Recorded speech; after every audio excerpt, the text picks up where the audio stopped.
Oui, en Europe, mais aussi en Israël. On a l'arrivée au pouvoir d'un gouvernement d'extrême droite, dominé par l'extrême droite, suprémaciste, raciste et totalement décomplexé. Alors, qu'est-ce qui se passe? Il se passe qu'Israël, l'actuel gouvernement israélien, considère les gouvernements européens des 27 comme des adversaires. Pourquoi? Parce que ces gouvernements adhèrent au concept du droit international quant à la solution du problème israélo-palestinien. C'est-à-dire le Golan, Jérusalem-Est et la Cisjordanie, Gaza sont des territoires occupés qu'Israël doit évacuer pour l'érection d'un État palestinien.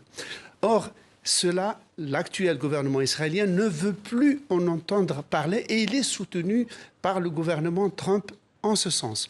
Donc, le gouvernement israélien, de façon pragmatique, table sur la montée des extrêmes droites en Europe qui sont, comme on le sait, qui sont contre l'État palestinien, qui n'ont qu'une obsession, c'est l'islam, l'immigration, le grand remplacement.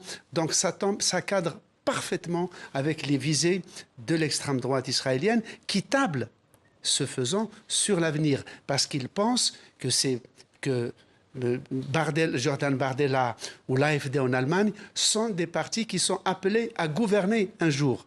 Et il y a d'ailleurs une réaction du président du Congrès juif européen. Alors, le président du Congrès juif européen, lui, estime que ces partis d'extrême droite qui, en fait, leur antisémitisme est ancré dans leur ADN, vont là-bas pour chercher un certificat de cachère pour revenir. Et il dit que le fait que l'actuel gouvernement israélien les a invités constitue un coup de poignard à la communauté juive.